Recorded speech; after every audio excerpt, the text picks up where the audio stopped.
Thank you, Hoyoverse. They finally redeemed themselves after completing the biggest kill streak on the hopes and dreams of all their free-to-play player base. So the Hoyoverse livestream just ended and boy oh boy, Hoyoverse is bringing their A game. That's an understatement. This patch is coming in so hard it feels like the second coming of the rumbling. We have new character, events, new features, new musical instrument if you're into one of those, Fontaine, area expansion, new bosses, let's start.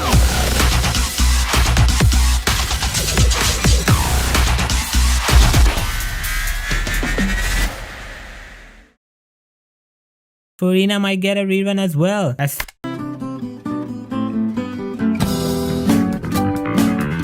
I have never been happier to have been wrong about something. In version 4.6, we're finally getting the one we've been waiting for since before Fontaine was even teased. The knave Arlecchino. Yes, her name is pronounced Arlecchino, another incident of the French nomenclature. Regardless, I know we're pulling for her, even if we have to rob the Northern Bank for it. Other than her, she's coming out with a rerun of her adoptive son, Linny. Oh boy, do I feel bad for this guy getting the UVA treatment. In second phase, we have the rerun of the adoptive son of Nahida, Wanderer, or whatever you guys named him, as well as the sickly Dr. Baiju.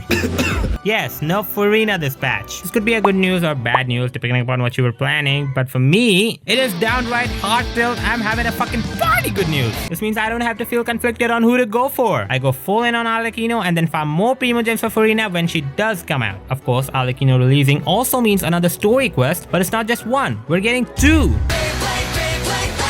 Somehow this guy from Beyblade got isekai'd into Genshin and got into some trouble with the Archon of Jokes Sino himself. Sino jokes aside, I have no idea who this person is or what or why they're here, but it's part of Sino's second story quest, so yeah, more Primo Gems.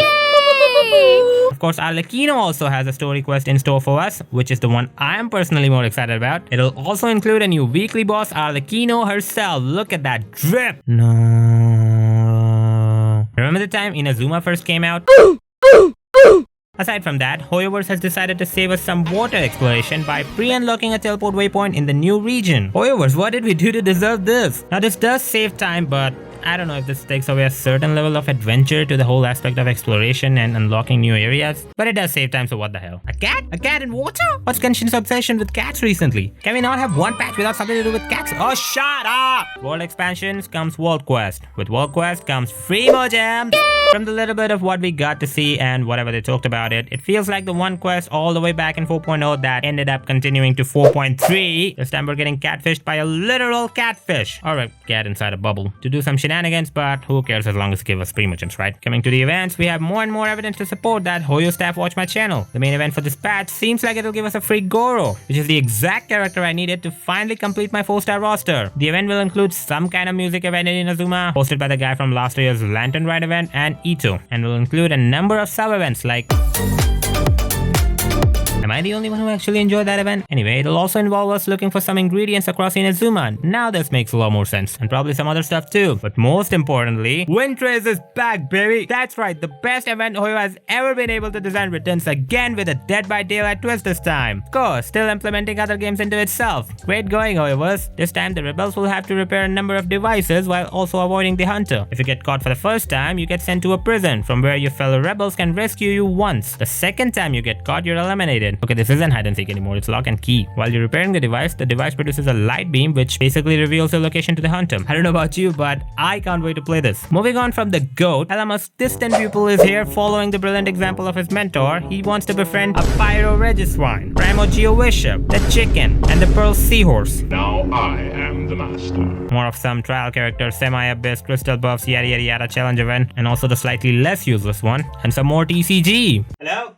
Anybody care about that? Next to the features. I know we've all been putting away $1 worth of Primo Gems every single day in the father funds, so from day one of this patch, pretty much all of us are gonna have an Arlecchino or a mental breakdown, myself included. So in case you happen to be on the bright side, you wouldn't have to wait until you finish Arlecchino's story quest to start building your shiny new hub engine. If you're adventure rank 40 or above, with this new update, you can directly access the new weekly boss without completing the story quest by going into your handbook and into Trounce domains. I don't know if it will work with other weekly bosses or not, so try that out once the update comes out. and in case you fall into the dark side and are left with a fair bit of depression and not so much on the primo gems, and the only bit of Arlecchino you can dream of will be what you'll get of her in her story quest. So just to make that experience more peaceful and free of disturbances, this new feature called Focus Experience Mode makes it so that your characters won't unknowingly lose their focus and get distracted by other quests, and lets you enjoy the story more seamlessly. You know, that's the least they can do considering. Remember that Giga Chat treasure compass from that one event in 3.8? Well, all the beta treasure compasses are getting the biggest upgrade yet, ascending them all the way to Ultra Pro Max status. Now, much like that event gadget, the compass will mark the treasure chest on our map, both the mini one and the full one, and even include their ground level. Unlike the event one though, they won't mark all the chests in nearby area, but only one at a time like they always have. Though this definitely makes our lives easier, but why do I keep saying but? It makes our lives easier, it's good. Some other information they revealed include a new boss, probably at the end of the Catfish quest, and 2 new artifact sets that will be released with the version 4.6. That's literally all they told us about these things. And that was all from Hoyoverse. Now, some news from me. Again, after all this time and effort, albeit about 4 months late, but we have finally reached 1,000 subscribers. And it is all thanks to...